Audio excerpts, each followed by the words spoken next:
Allahumma salli ala Muhammad.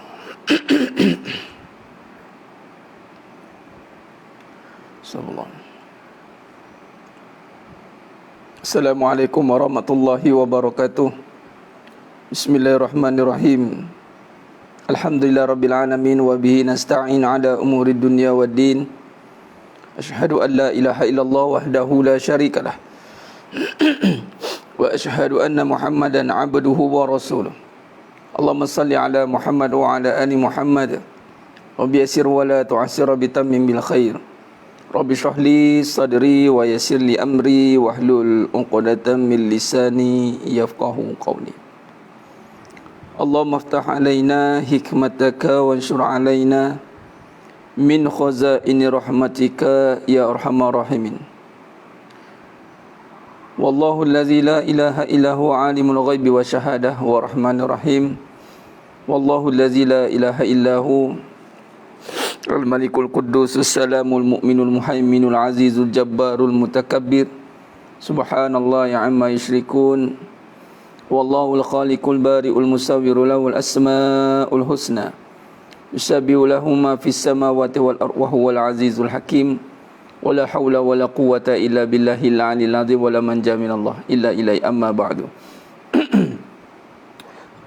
Ayuhal mu'minun ittaqullaha usikum wa iyaya bittaqwallah faqad fazal muttaqun. Sedang jemaah yang muliakan Allah Subhanahu wa taala, salam fitness qalbu. Alhamdulillah, salam duha. Terima kasih kepada yang dah bersiaran bersama dengan saya pada pagi ini dalam siri fitness qalbu yang ke-52. Alhamdulillah. Seminggu sekali, bermaksud kalau bahagi dengan 52 kita dah mencapai hampir setahun dah. Alhamdulillah. Dan lebih dalam perbincangan fitness qalbu ni kita akan membincangkan hal-hal yang berkaitan tentang permasalahan hati.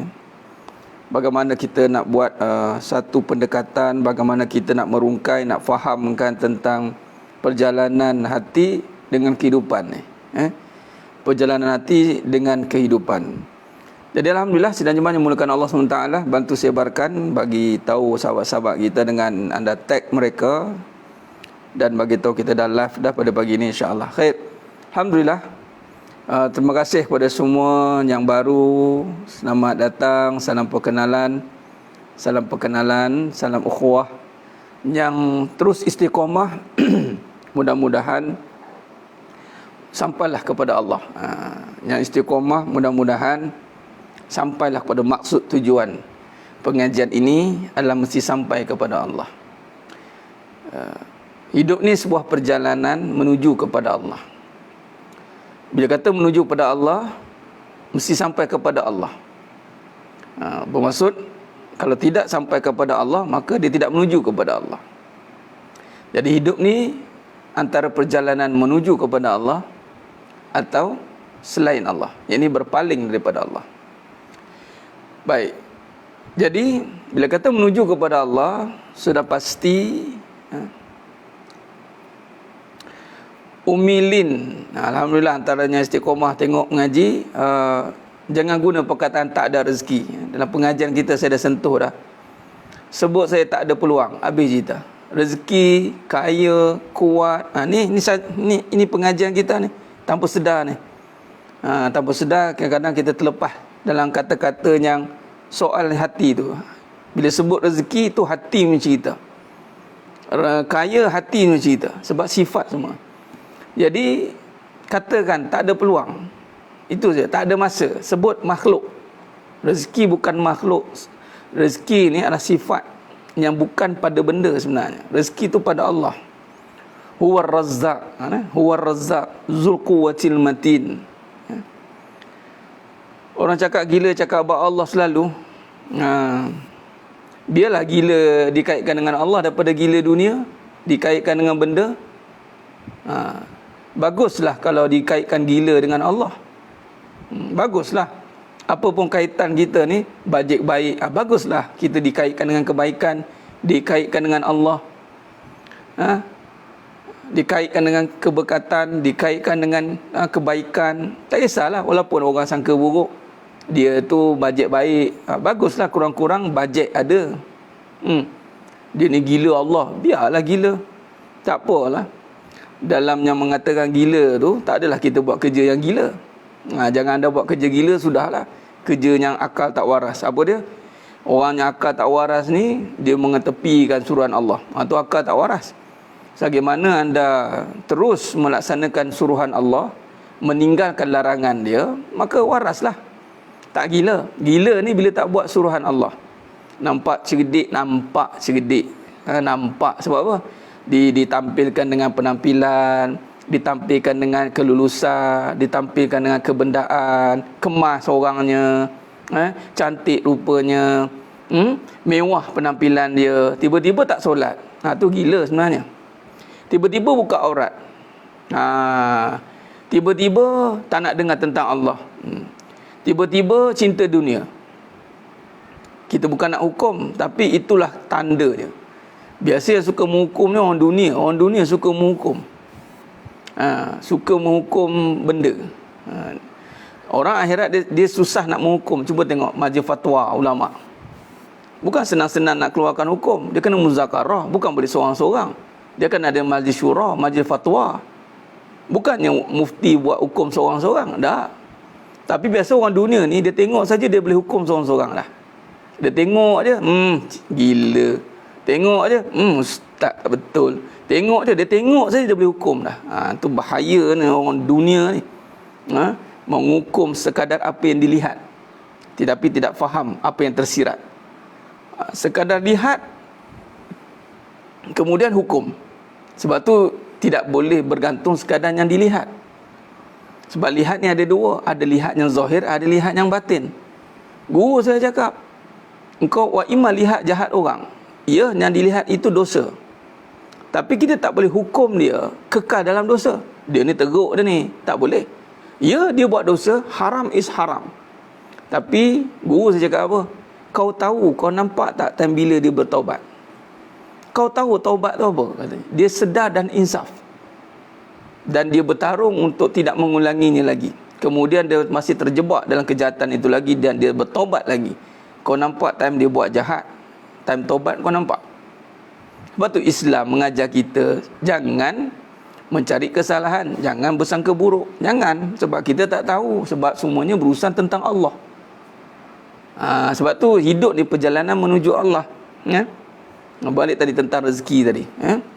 Tentang rezeki. Umilin dan semua. Apa-apa benda yang tak ada, jangan kait dengan sifat yang tak ada.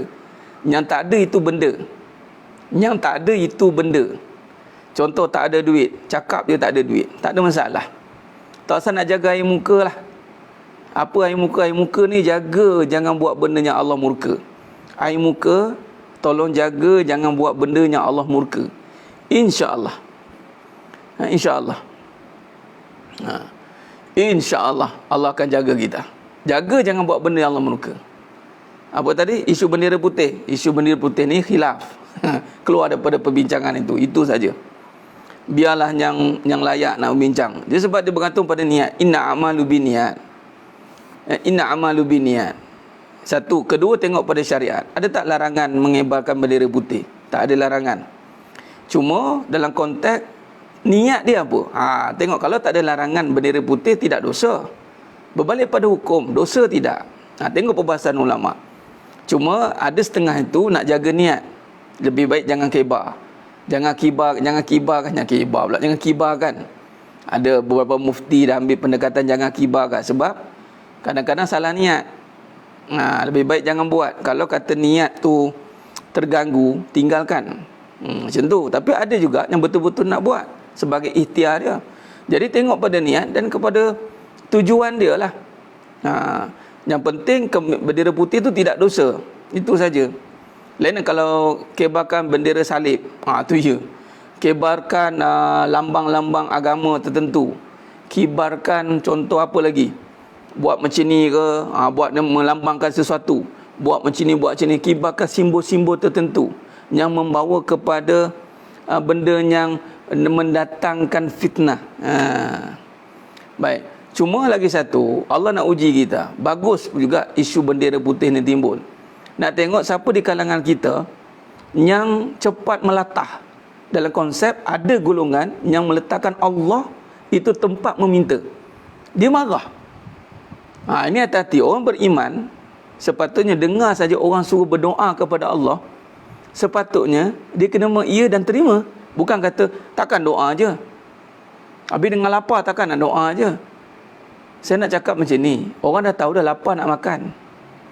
Orang semua tahu lapar nak makan. Umum semua tahu lapar makan.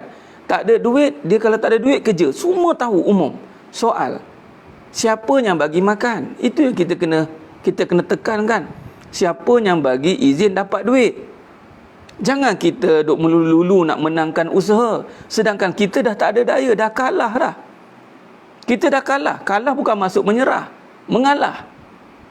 Mengalah bukan bermaksud putus asa. Putus asa ni bermaksud tidak berharap kepada Allah. Ada orang dia berusaha tetapi dia putus asa. Apa maksud putus asa? Apa maksud putus asa? Yang mana Allah SWT putus asa, larangan berputus asa. Ini larangan berputus asa. Yang Allah nyatakan dalam Al-Quran larangan berputus asa. Allah larang kita berputus asa.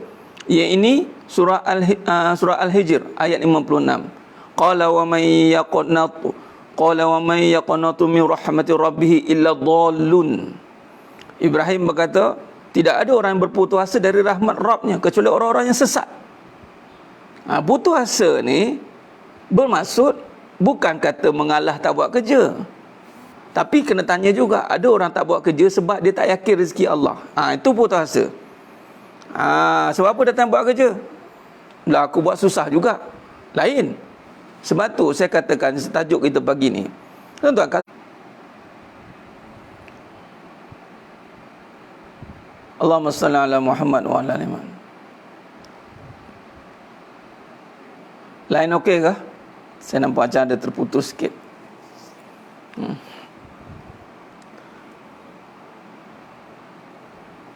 Yang menggerakkan, itu kena cari punca lah. Dia jadi politik isu ke. Dia cerita dia macam ni. Cerita dia, perkara itu, okey. Nak kata bendera putih, saya akan tanya, siapa yang menggerakkan cinta dunia? Suruh cari harta ni. Siapa yang suruh cari harta ni? Ideologi siapa yang kata suruh usaha ni? Usaha beria-ia ni. Siapa yang menggerakkan? Tuan-tuan, senang cerita. Kalau kita nak senang hati kita ni, nak selamat, anda terus letakkan semua hal dunia, iblis akan kontrol. Bukan kata politician ke setengah-setengah pihak yang ada ambil kepentingan. Kita letak musuh utama kita, iblis. Habis cerita. Apa saja agenda iblis, anda kena perhalusi. Kadang-kadang kita duk nampak orang jahat pada rupa dia, tapi ada orang baik juga jahat agenda dia. Ada orang baik, ada perwatakan baik, bukan orang baik, perwatakan baik. Agenda masih nak cinta dunia, sama je. Kita kena tahu agenda. Kita kena letak maksimum. Musuh kita iblis.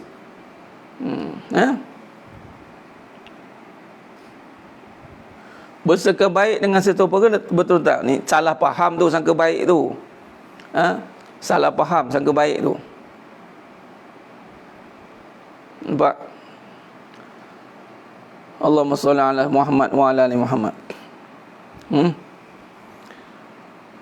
Kita duduk pada, letak pada hukum,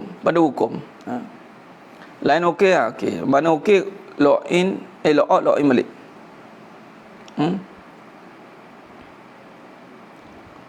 Allahumma salli ala Muhammad wa ala ali.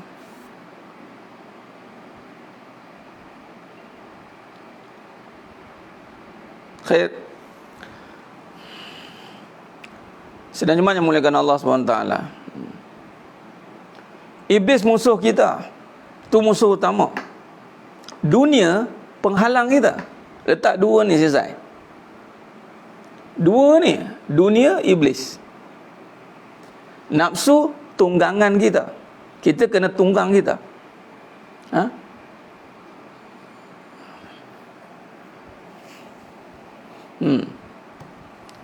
Ada saja perbuatan kebaikan yang digunakan untuk agenda yang jahat. Iblis, tuan-tuan, anda jangan ingat iblis kalau ada dia akan jadi buruk. Tak, iblis akan bawa penampilan perwatakan baik. Sebab itu baik-baik, hati-hati. Even Dajjal datang nanti. Sebab itu sekarang Sebab itu sekarang fasa untuk mempersiapkan diri berhadapan dengan kedatangan Dajjal. Sebab itu sekarang contoh, bukan isu bendera putih, soal rezeki pun kadang-kadang kita salah sebut. Siapa punya agenda kata kaya tu harta? Siapa punya agenda kata cari rezeki tu harta? Siapa punya agenda? Tengok, sebelum pengajian hakikat kehidupan, berapa banyak kita menyerah kepada benda. Tak ada rezeki, tak ada rezeki. Sebut-sebut je tak ada rezeki. Asyik sebut tak ada rezeki. Agenda siapa mengatakan tak ada rezeki? Sedangkan rezeki itu sifatnya kekal. Rezeki sifatnya ada. Tengok kita, sebut kaya je, agenda siapa yang disebut kaya nampak harta? Agenda siapa? Agenda siapa? Sebut rezeki saja usaha. Agenda siapa? Akhirnya kita menyerah kepada makhluk, kita bertawakal kepada usaha. Tak apa, saya tak perlu ni. Saya bertawakal pada doa, bertawakal pada amal. Berapa ramai bertawakal pada amal? Konon dengan beramal, dengan doa boleh dapat rezeki. Dia bertawakal dengan amal dia. Sedangkan Allah kata bertawakal dengan Allah. Ni dia cerita dia. Contoh, Allah suruh serah diri bulat-bulat. Allah suruh serah diri bulat-bulat. Berapa ramai tak nak serah diri pada Allah? Takkan nak serah je. Apa maksud serah? Serah ni, yakni yakin rezeki ada. Solatlah macam biasa, yakin rezeki ada. Usahalah macam biasa, yakin rezeki ada. Beramallah macam biasa. Tapi berapa ramai orang berserah kepada usaha? Berapa ramai? Agenda syaitan, tuan-tuan, agenda iblis telah menggagalkan kita. Sebab tu kita beramal, kita jadi lemah untuk meminta kepada Allah. Nampak? Allah kata dalam bab berserah diri ni hanya pada Allah tau. Bukan serah pada takdir, bukan serah pada amal, bukan serah pada usaha, bukan serah pada makhluk, serah pada Allah. Nampak? Jadi kaya itu sifat Allah. Walaupun ujiannya mengatakan kaya dan miskin. Tu dia. Allah kata dalam surah Luqman ayat 22, dan sesiapa yang berserah diri bulat-bulat kepada Allah dengan ikhlas, sedang dia berusaha mengerjakan kebaikan, maka sesungguhnya dia telah berpegang kepada simpulan tali agama yang teguh, dan ingatlah kepada Allah jualah kesudahan segala urusan. Surah Luqman ayat 22. Dia serah diri bulat-bulat dan dia berusaha mengerjakan kebaikan. Ini mesti. Jadi mengalah tidak bermakna kalah. Mengalah bermaksud kita menyerah diri pada Allah. Itu maksud mengalah. Bukan maksud kita kalah. Ya, sebab itu rezeki ni bukan terkadang lagi dah. Memang rezeki itu dari Allah. Memang sifat rezeki tak disangka-sangka. Jadi jangan lagi letak rezeki pada tak ada. Jangan tak ada rezeki. Jangan tak ada rezeki.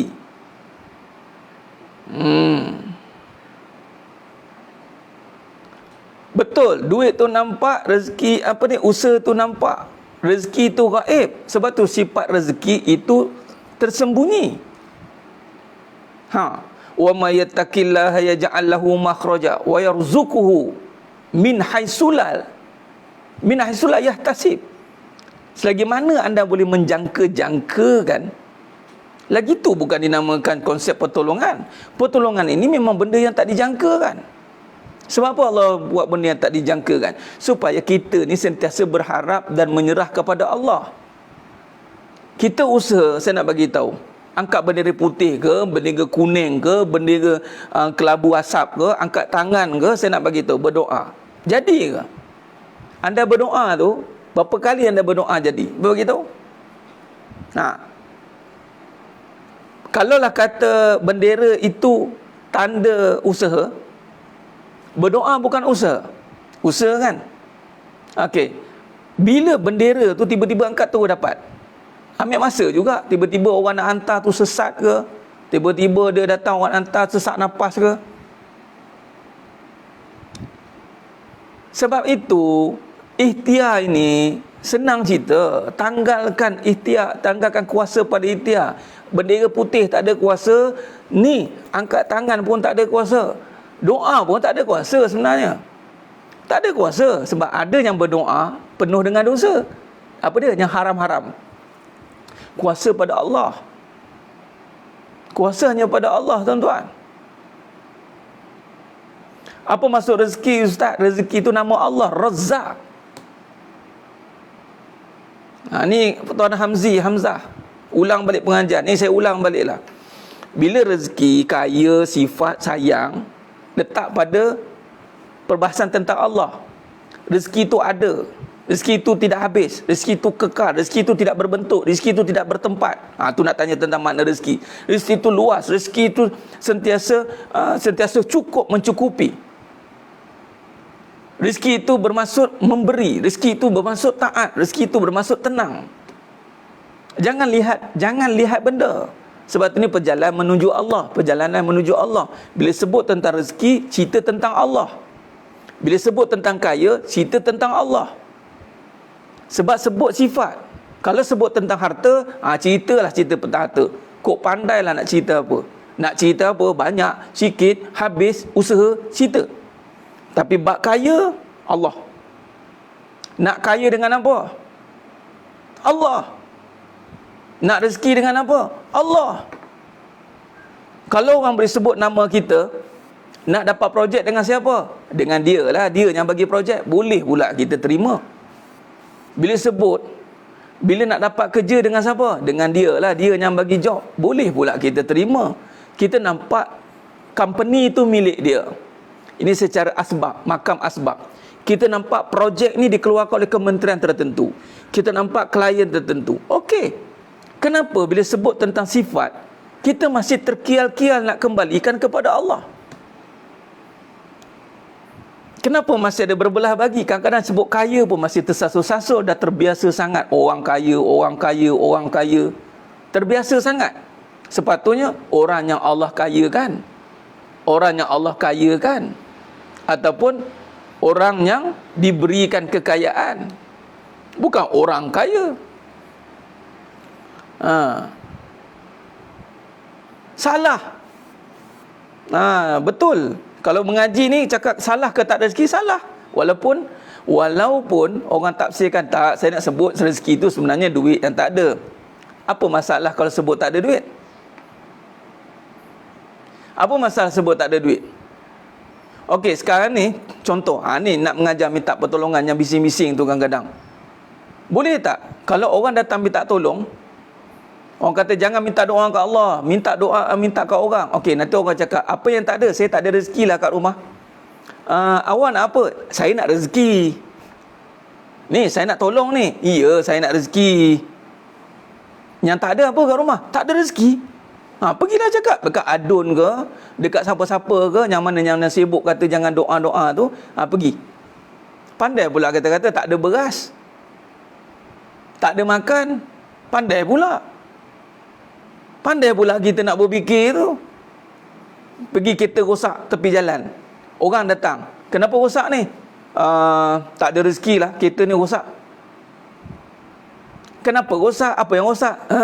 Tak ada rezeki lah, Encik. Kau ni gila ke apa? Aku dah datang ni pomen ni tak? Nampak tak? Maksudnya dalam kita meletakkan sifat tu, pandai pula kita sebut benda tu yang tak ada. Selalu disebut jangan sebut tak ada duit. Kenapa? Jadi doa. Ni dah mulut kita. Mulut jadi doa. Kenapa tak nak mengaku yang benda tu memang tak ada? Dah kalau orang datang pun mesti kita kena cakap tak ada benda. Apa nak kat rumah? Dah tak ada benda dah, tak ada makan, tak ada minum. Nampak? Sidang jemaah yang muliakan Allah SWT. Kenapa tak nak mengaku tak ada benda?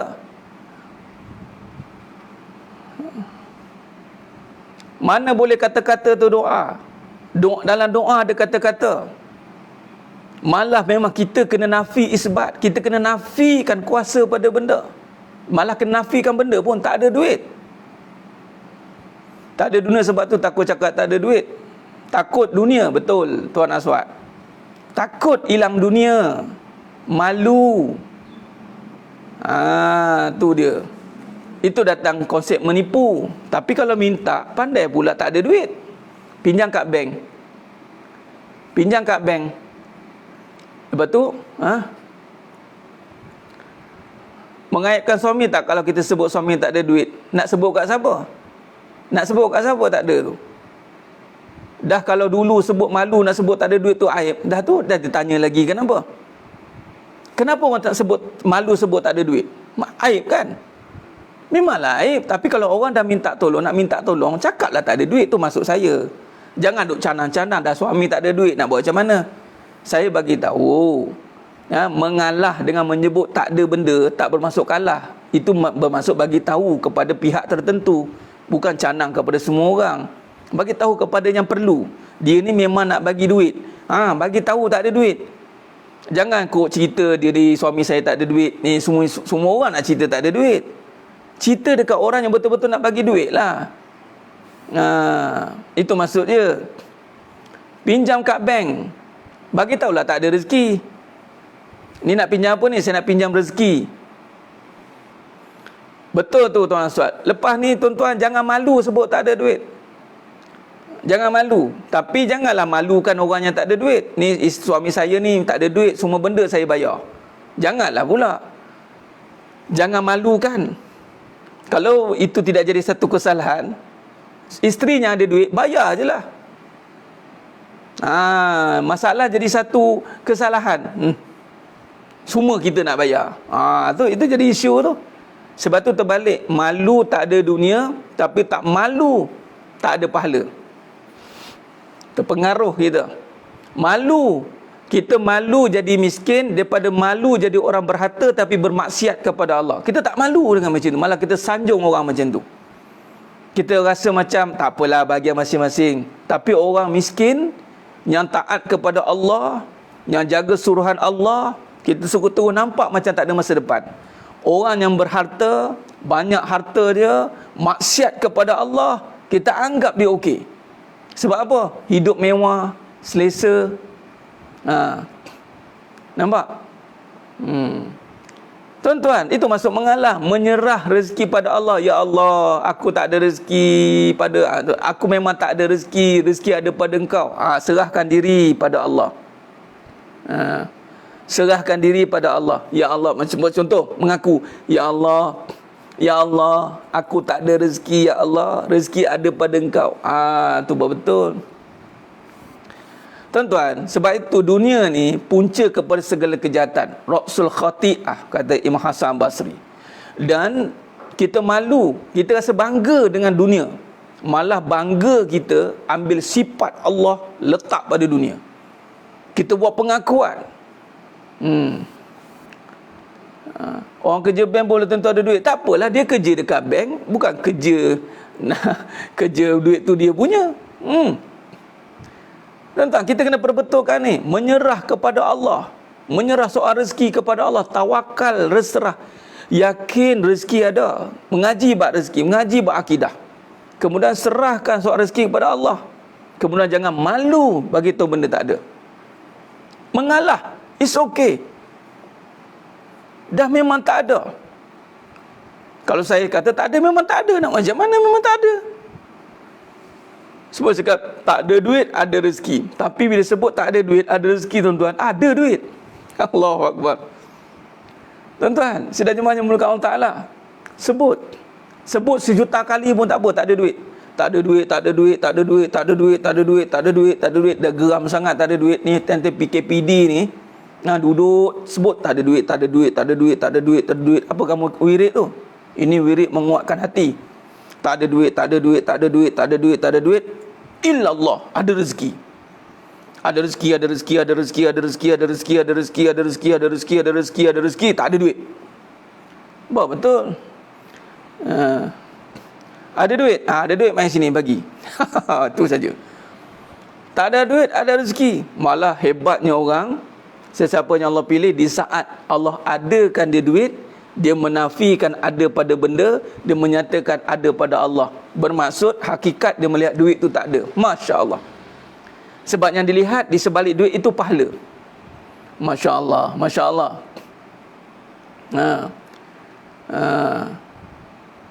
Jangan takut.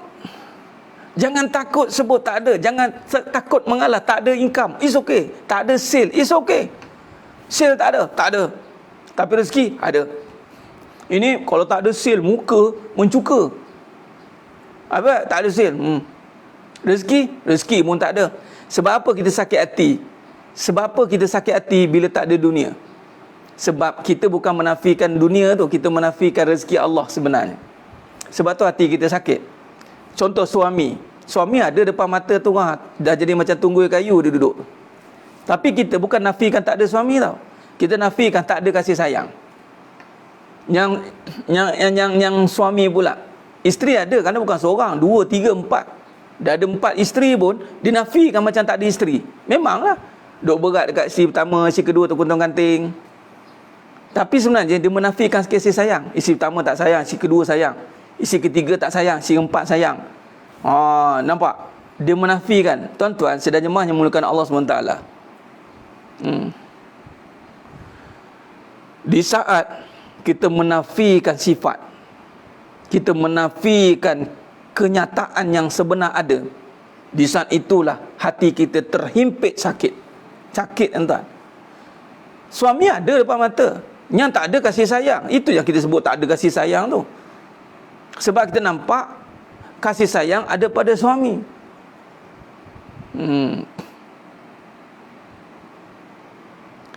Sebab tu arwah tok saya selalu tanya, kau tahu apa bab duit? Kau tahu apa bab duit?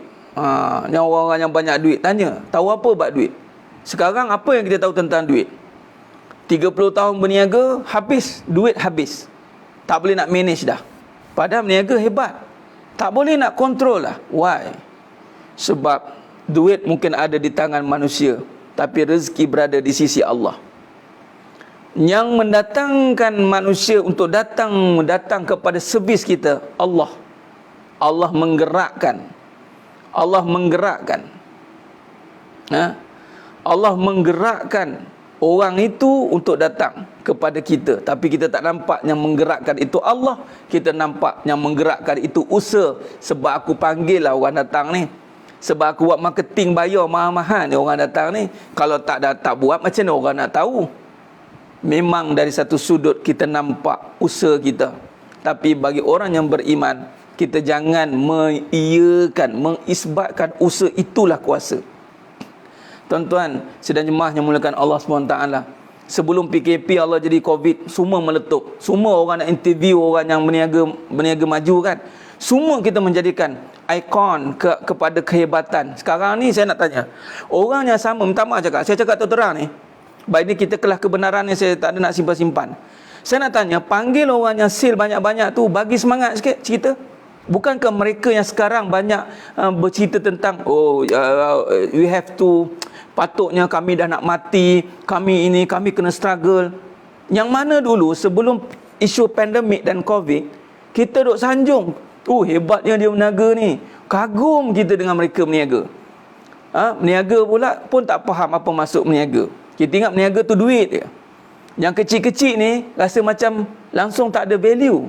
Dia hebat ustaz, yang berniaga besar, ratus juta.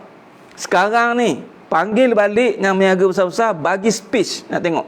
Bagi satu semangat saya nak tengok. Silap bulan mereka mikir, oh, nak bayar nak banyak ni, overhead bank pula mono ni apa, monotorium ni.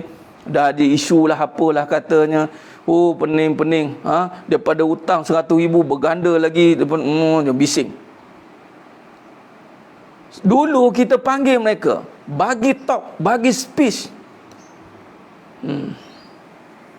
Tak payah sebut lah, saya sebut umum, siapa-siapa saja yang anda jadikan mentor lah, jadikanlah.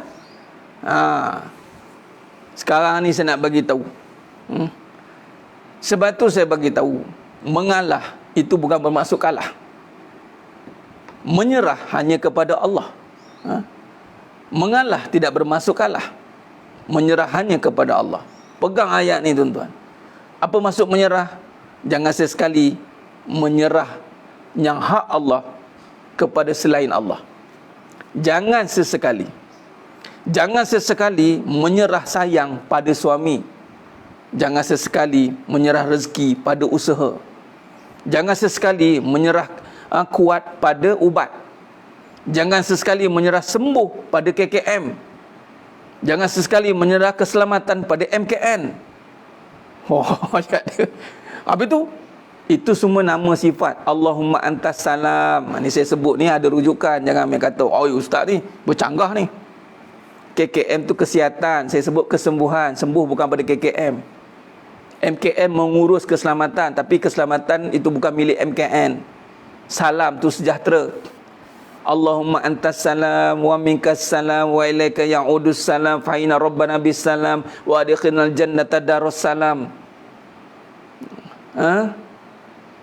Bagi ustaz, orang yang berhutang tak payah bertahun-tahun kita sanggup bagi yakin mereka Islam, bukan sikit ratus ribu.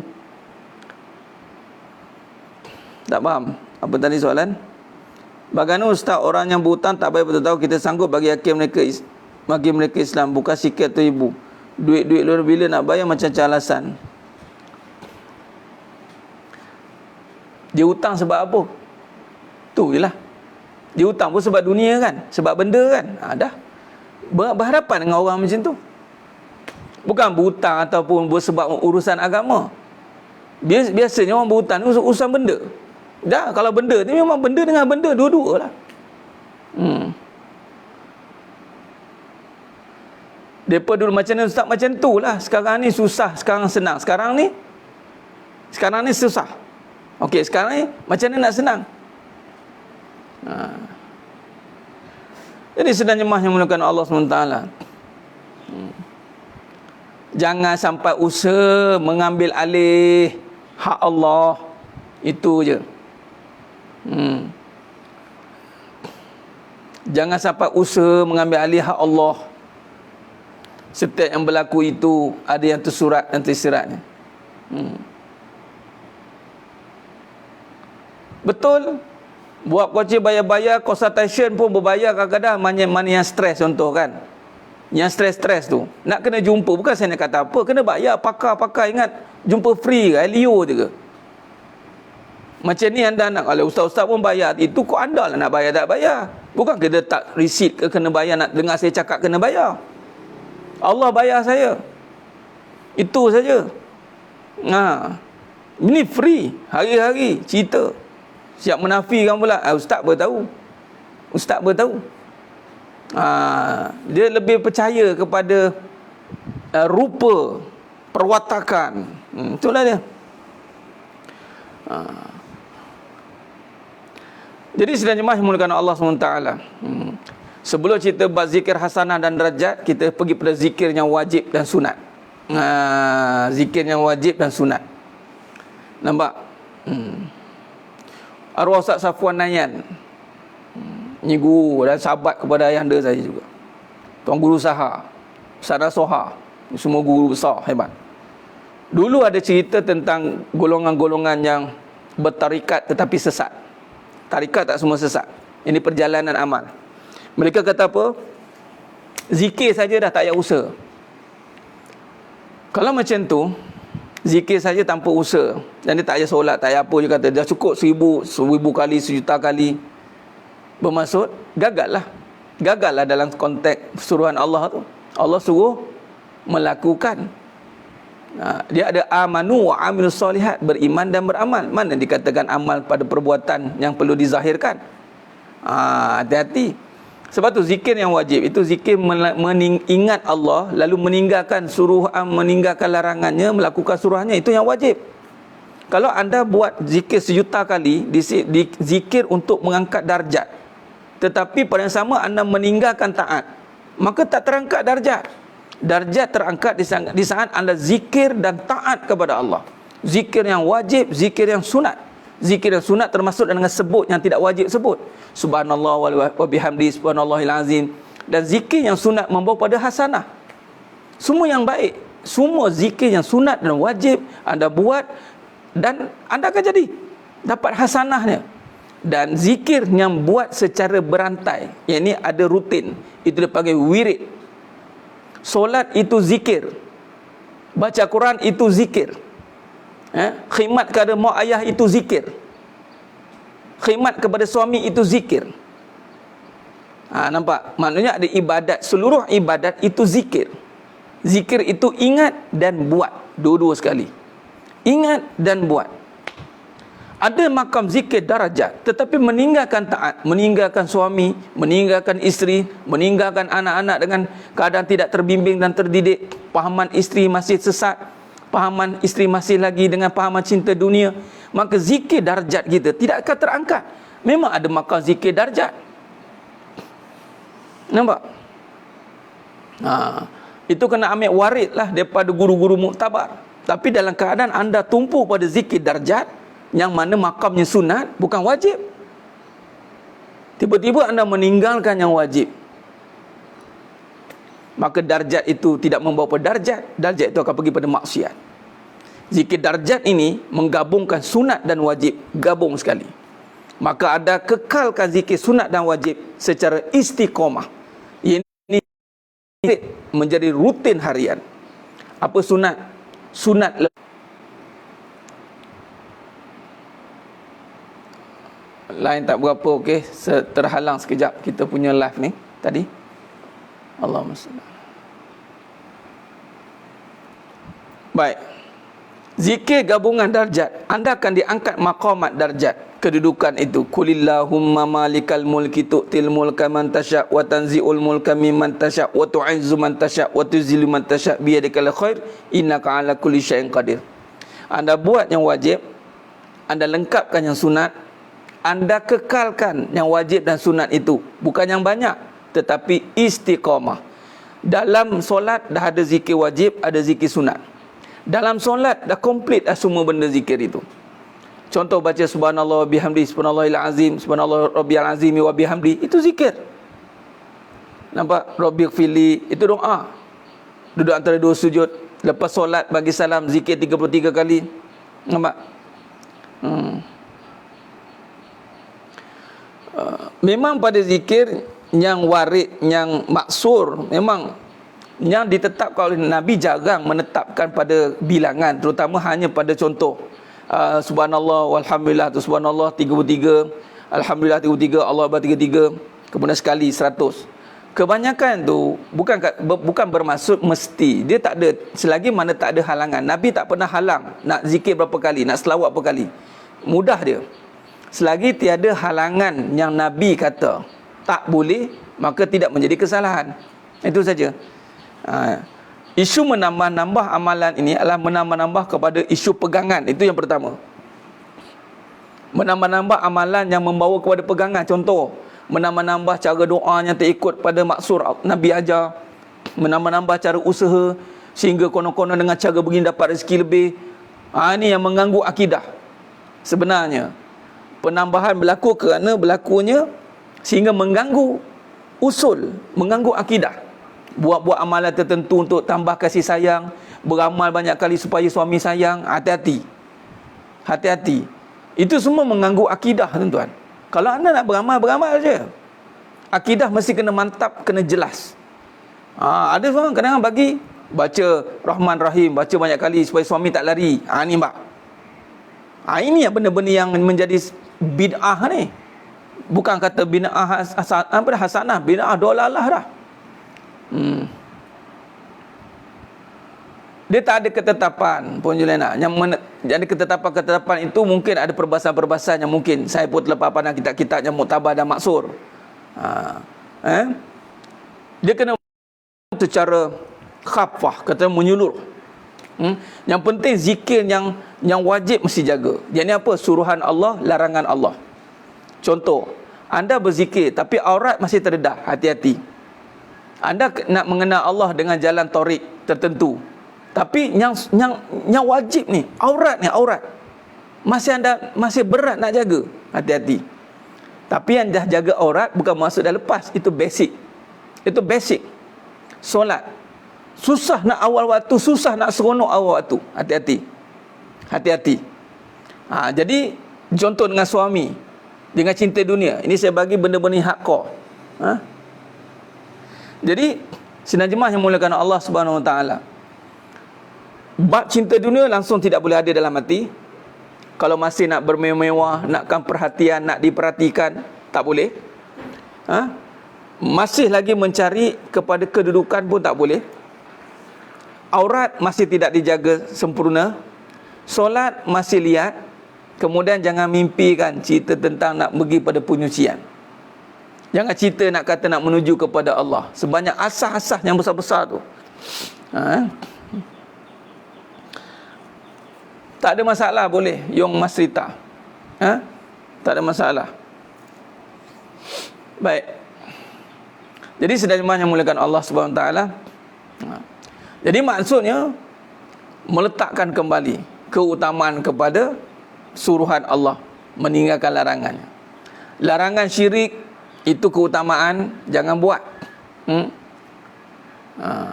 Itu tak boleh. Itu hari-hari kena pastikan jangan ada syirik. La ilaha illallah wahdahu la syarikalah. Lahul mulku wa lahul hamdu yuhyi wa yumiit wa ala kulli syai'in qadir.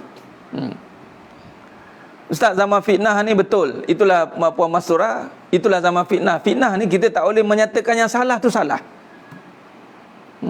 Ustaz, bagaimana istiqamah tu zikir Ustaz? Ada pernah lupa mak tak? Siapa kat salam ni yang lupa mak? Ada ustaz yang gila. Oh, gila. Soalannya macam mana boleh tak istiqamah ingat Allah sedangkan dari Allah? Bermaksud tidak kenal. Kita tidak menghayati. Tidak menghayati. Jadi cara nak istiqamah, sebab tu Nabi kata amantu billah summastaqim, amantu billah summastaqim. Zikir tak pakai tudung, dia tak jadi kewajipan. Tu bukan syarat berzikir kena pakai tudung. Even baca Quran buat, cuma itu adab. Aurat ni sesama manusia. Aurat ni berlaku pada sesama manusia. Lelaki ajnabi, sesama manusia. Selagi dengan kucing pun tak apa. Haram ni ustaz, kucing tak tahu benda. Apa hukum isteri tak melayan suami? Haram. Kenapa tak layan? Tak puas hati, geram. Apa sebab tak layan? Sebab dah tak kuasa aku. Jangan. Layan, tetap layan. Kenapa boleh berubah? Dulu boleh layan, sekarang tak boleh layan. Sebab banyak kenangan buruk ustaz. Dia tipu saya, dia jadi jantan tak guna. Jangan begitu. Jangan begitu. Ustaz, saya rasa mereka tidak faham tauhid qudrah dan iradah. Usaha tidak memberikan rezeki Allah dan jamin. Qada dan qada baujiu tenang. Benar abang singa saleh. Ini yang berlaku sebab dia zaman sekarang ni bila sebut qudrah, iradah, tauhid, ya, itulah ahli sunnah wal jamaah. Tapi sebab zaman moden ni orang nampak usaha. Sebab tu saya bawa perbincangan kembali kepada perbincangan lapangan. Perbincangan lapangan, minta Allah bantu. Isteri tak layan suami pun berdosa, suami tak layan isteri pun berdosa. Sama-sama berdosa. Apa sebab berdosa? Sebab ada tak puas hati di dalam jiwanya. Kalau tak layan sebab tak puas hati berdosa. Tapi kalau tak layan sebab tak larat, ustaz, ya Allah ustaz dah goyang-goyang ni, ya Allah demam ustaz, pitam-pitam, tu tak apa. Bangun-bangun dia tumbang, lemah. Bangun-bangun tumbang. Tengok suami dah nampak 3 dah, belang-belang. Itu tak apa. Tapi kalau tak nak layan sebab tak puas hati, hati-hati. Sama dengan suami. Sebab apa tak layan isteri? Dia tak puas hati. Hati-hati. Suami kau tak layan, dah tak larat, dah nak kena begini merangkak dengan kata apa ke ataupun tak apalah, faktor kesihatan. Kesihatan biologi, kesihatan badan,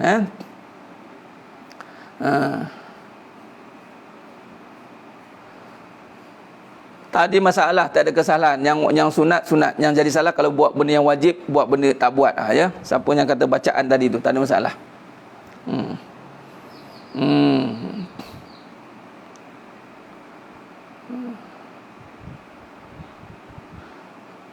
Sama lah hukum suami tak layan sebab apa? Tak layan si anak-anak sebab tak puas hati kan? Tak puas hati semua dosa. Sebab semua tak puas hati dosa.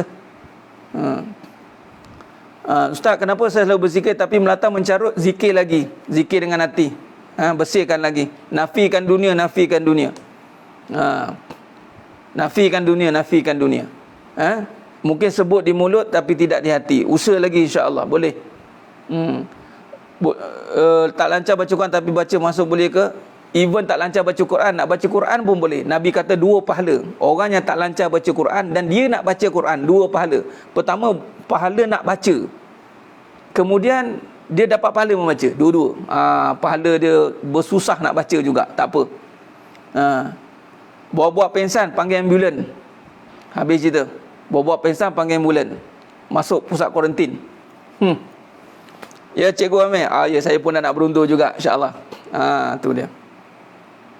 Baca sampai lancar insya-Allah, minta Allah bantu, tapi cumanya tak menjadi kesalahan, tak menjadi kesalahan. Dan doa mengabulkan. Ya, betul Abang Singa Soleh, betul tu saya cakap tadi, dia bertawakal pada doa. Contoh orang kata bab bendera tadilah, tak payah angkat bendera, kita berdoa aje. Kalau saya cakap berdoa pun salah. Apa pula Ustaz? Nabi kan suruh doa. Nabi suruh minta pada Allah. Minta pada Allah. Kerana berdoa bukan minta pada Allah, minta pada diri. Ustaz, saya buka live baru niat nak bernapas. Allahu Akbar.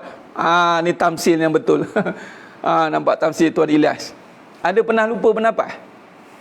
Insya-Allah. Mana boleh lupa Allah? Mana boleh lupa Allah?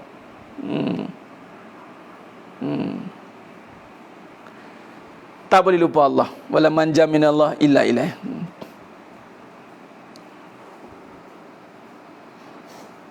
Tak apa Puan Asma, teruskan. Jangan putus harap dengan rahmat Allah. Teruskan. Salah ke Ustaz sekali surat pada baca surah Ikhlas? Tak salah. Ada sahabat Nabi baca surah Ikhlas je. Tak salah. Dah itu je ngapai atau suka. Kenapa sahabat Nabi tanya kenapa? Suka. Boleh. Kalau kena jentik pun tak boleh, macam mana jadi isteri solehah? Berzikir ni itulah tadi. Teruskan usaha dan fahamkan. Faham tentang Allah, ya. Faham, insya-Allah kita akan ingat. Kita faham betul mak kita. Kita faham betul apa yang mak kita buat. Kita ingatlah. Kita faham betul apa perangai suami kita tu. Ingat betul kita dengan perangai suami kita tu kan. Sebab faham sangat tu. Kita faham penuh perangai isteri. Ustaz ada ustaz nipu macam mana? Itu ustaz tipu lah. Itu je lah. Jangan kaitkan dengan ustaz. Nipu ni sifat manusia. Ada ustaz yang nipu. Ustaz penipu lah. Itu je lah. Semua orang tak boleh tipu. Bukan kata ustaz ke baru nak start ke. Semua orang tak boleh tipu. Jangan sebab tu jangan letak agama pada orang. Jangan pada gelaran, pada pangkat. Tak boleh. Agama pada Allah. Zikir apa yang terbaik untuk nafikan dunia Ustaz? Afdal zikru fa'lam annahu la ilaha illallah. Yang saya kata tadi, tak ada duit, tak ada duit, tak ada duit. Tu dia. Cemburu ni masalah hati kan? Ya. Masalah hati sebab hati bermasalah untuk tundukkan nafsu. Sebab cemburu tu nafsu. Bila cemburu ni menjadi yang utama, maksud hati dia tidak ada kekuatan untuk menundukkan nafsu lah. Habis Ustaz, isteri Nabi sekali tu je. Bukan je sepanjang hidup cemburu. Kita ni duk ulang cerita Nabi tu sebab sepanjang hidup kita cemburu. Cerita Nabi berlaku sekali je. Itulah waktu tu. Tapi memandangkan hidup kita ni 20 tahun cemburu, jadi cerita yang satu tu dibawa cerita 20 tahun, berkali-kali ulang. Isteri Nabi pun cemburu, isteri Nabi pun cemburu, isteri Nabi pun cemburu, isteri Nabi pun cemburu. Dah zikir itu je. Berapa tahun dah ulang dalil yang sama? 20 tahun. Sayyidina Aisyah radhiyallahu anha sekali tu je. 2 kali. Sekali cerita tentang Sayyidina Khadijah radhiyallahu anha, kedua tentang ditolak pinggan. Piring ke pinggan. Ada dalam nasnya gitu. Dan Imam Nawawi rahimahullah menisbahkan ketika itu Sayyidina Aisyah radhiyallahu anha wajar cemburu sebab umurnya muda. Kebudak-budakan. Budak ni maksudnya muda, umur dalam belasan tahun. Malah ada mengatakan umur awal remaja. Yang kita ni masya-Allah, innalillah. Yang kadang dah nak ke apa? Penantian, pintu get away to kubur. Get away to kubur, bersedia menanti. Itu pun cemburu lagi. Kadang-kadang umur dah bertambah-tambah, Allah buruk perangai. Cemburu ni budak-budak je. Budak-budak bolehlah cemburu. Anak-anak bergaduh, berebut mainan, boleh lah. Ni tengok Allah, anak dah ramai, kadang-kadang bukan dah ramai, bercucu pun ada. Udah-udah lah. Isteri tidak jaga ikhtilat, adakah suami cemburu sebagai itu berdosa? Ini bukan soal ikhtilat lagi dah, Tuan Faiz. Ini bukan soal cemburu dah. Ini soal wajib menjaga isteri daripada melakukan benda-benda yang dosa. Saya ada satu kajian penutup. Kajian tentang khinzir. Tidak haram dimakan. Khinzir haram dimakan. Ada kajian halal dan haram info. Saya baca kajian tu, bagus. Satu kajian, dia kata DNA khinzir. Payah sebut khinzir ni, DNA babi. Saya sebut sebab ambil kajian itu. DNA babi. DNA babi ni, dia bagi tahu apa? Ada mirip manusia. Jadi dia bertembung. Apa mirip manusia? Dia kata babi, 2 ekor babi jantan, seekor babi betina. Diletakkan dalam satu kandang, babi jantan tidak bergaduh. Malah babi jantan ini akan bersama-sama membantu untuk berasmara. Nampak? Jadi hati-hati. Sebab tu memang Allah dah bagi ingat, kang lebih teruk daripada babi. Jangan. Kalau lelaki yang tidak ada satu penjagaan, dia isteri dia ataupun senang untuk dilihat oleh lelaki lain ataupun ini jaga-jaga. Sama juga yang ini saya dapat dalil untuk yang ada ex, ada mantan-mantan ni. Hati-hati benda-benda macam ni. Hati-hati. Allah takdirkan jumpa dalil ini. Itu dalil akli. Tengok. 2 babi jantan, dia okey, dia together untuk kerjakan babi betina. Nampak? Ini bersalahan. Manusia tak buat kerja macam tu. Sebab tu orang perempuan mana-mana yang bangga dengan ramai lelaki, bangga alah kalau lelaki boleh kahwin ramai, I pun boleh ada lelaki ramai lah. Bawa dalil ni. Saya nak akan share nanti. Rupanya memang perangai ya Rabbi. Kalau jantan banyak betina, itu normal. Tapi kalau betina banyak jantan, itu pelik. Ini ada DNA ni, ada kajian. University Overseas buat kajian. Jadi sedang jemaah yang mulakan Allah SWT, hati-hati. Jadi jangan suka-suka nak bagi tahu ada 2 lelaki, baik dengan suami, baik dengan bekas suami. Jangan. Sebab ini dua-dua maruah. Awak pernah disentuh oleh bekas. Minta maaf saya cakap tu terang, biar senang faham. Nanti kan orang buat-buat tak faham. Apatah lagi ikhtilat tadi, jaga. Itu menunjukkan kita ada akal, ada hukum hakam. Haram isteri dilihat oleh bukan ajnabi. Bukan, laki ajnabi, minta maaf, laki ajnabi. Haram lah. Jadi bila haram, jangan kata abang ni tak cemburu ke? Ni bukan sejemburu lagi dah. Ini haram. Yang haram tetap haram. Bukan kata open minded. Jangan. Islam tak ajar open minded. Ini tengah mengaji ni, tengah belajar, tak apalah saya cakap terang. Sebab tu kena jaga. Kalau suami yang membiarkan isterinya, contoh berhubung dengan bekas, awak dah suami berhubung dengan bekas, berhubung ataupun tak jaga ikhtilat dengan lelaki, silat hari bulan, Allah dah tunjukkan tadi orang buat kajian DNA babi tadi. Hati-hati. Orang perempuan jangan bangga pula ramai lelaki suka dia. Bangga dan katanya. Dia kata apa? I ni kan, kalau you tak suka, ramai lelaki suka lah. Ramai lelaki suka you. Tunjuk fakta ni. Nampak? 2 ekor babi jantan, dia sangat bekerjasama untuk mengerjakan babi betina. Hati-hati. Islam tak ajar open minded. Betul tak boleh. Jadi tunjukkan itu. Abang tak nak jadi cakap kat isteri, abang ni kan abang tak nak jadi macam ni dalil dia. Kamu nak abang jadi lelaki kan? Jadi lelaki jadi suami. Jelas Islam tak ada nak open minded. Ustaz, ada bekas suami nak jumpa anak, lepas tu rogol bekas isteri, lepas tu mengandung. Innalillah. Nampak? Kan saya dah cakap, memang peringkat awal okey, peringkat kedua okey, ketiga okey, tapi ingat, walaupun menafikan I tak ada perasaan dah, tapi syaitan ada, dunia ada. Nampak? Syaitan ada, dunia ada. Sekali nampak, dua kali nampak, tiga lagi, kali ketiga ternampak-nampak. Sebab tu jangan bagi penampakan diri dengan bekas. Tengok dah ada cerita dah. Jangan.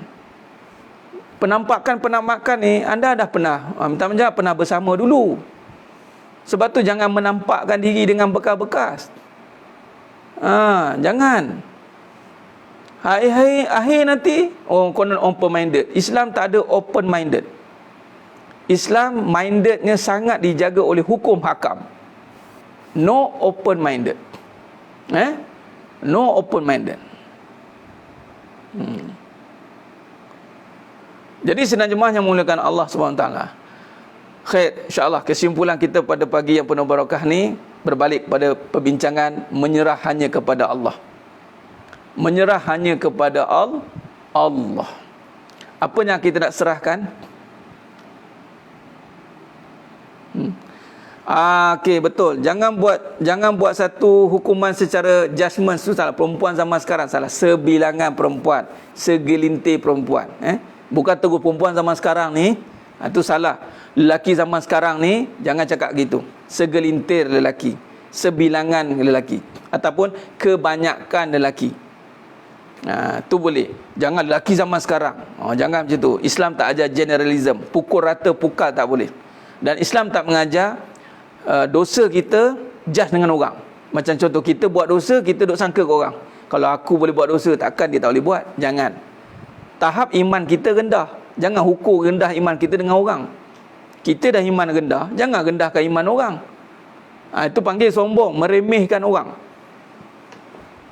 Aku pun tak boleh, dia. Jangan, tak boleh. Jadi sebenarnya yang mulakan Allah SWT. InsyaAllah. Jadi serah diri kepada Allah. Serah diri kepada Allah. Serah soal tadi, yang jangan salah serah yang hak, yakni yang hak pada yang bukan tempatnya. Itu zalim. Itu zalim namanya. Okey, mengalah is okay, bukan bermaksud kalah. Mengalah bermaksud kita mula sedar kesilapan dan kita mula perbetulkan di manakah kesalahan kita. Terima kesalahan. Mengalah itu menerima salah. Salah, ya, aku salah. Dulu aku buat begini. Mengaku salah itu lebih tepat dan lebih baik. Jangan menutup kesalahan dengan kita menyalahkan orang. Itu satu benda yang sangat salah di sisi agama.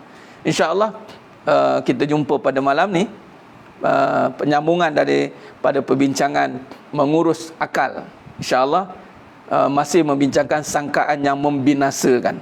InsyaAllah. Terima kasih banyak kepada semua. Sehingga kita bertemu lagi. Selamat ber-PKPD bagi Selangor dan KL dan sewaktu dengannya. InsyaAllah doalah banyak-banyak pada Allah.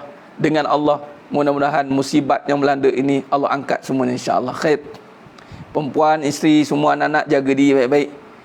Jaga aurat, jaga taat. Duduk rapat-rapat, duduk. Ini Allah dah. Kita sedang berada di fasa finale kedatangan Dajjal. Saya cakap tu terang lah. Akhir zaman nak cerita sembunyi-sembunyi payah dah. Di finale zaman kedatangan Dajjal, dan kita sedang buat persiapan zaman kedatangan Al-Imam Mahdi. Jadi caranya Allah bagi kita kubu kuat kat rumah. Para suami, luruskan soft. Perbetulkan pahaman para isteri anda. Perbetulkan pahaman para anak-anak anda, ahli keluarga. Perbetulkan. Paling penting perbetulkan tadi, pegangan tadi. Kemudian perbaiki amal. Tak banyak tak apa, tapi perbaiki bagi kemah. Itu saja. InsyaAllah.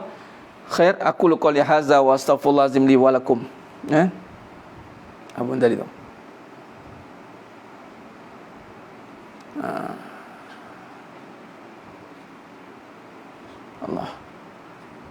InsyaAllah kita sambung lagi lah. Mana-mana yang saya terlepas pandang tu kita sambung malam dia, kita sambung. Aku qouli hadza wa astaghfirullahalazim wa lakum wa bila taufiq wal hidayah. Wassalamualaikum warahmatullahi wabarakatuh. Tanggung dengan tasbih kafarah dan suratullah. Subhanakallahumma wa bihamdik, asyhadu an la ilaha illa anta astaghfiruka wa atubu ilaik. Bismillahirrahmanirrahim. Wal 'asr innal insana fi khusr illa allazina amanu wa 'amilus solihat wa tawassaw bil haqq wa tawassaw bis sabr. Wallahu a'lam bis shawab. Takbir. Allahu akbar.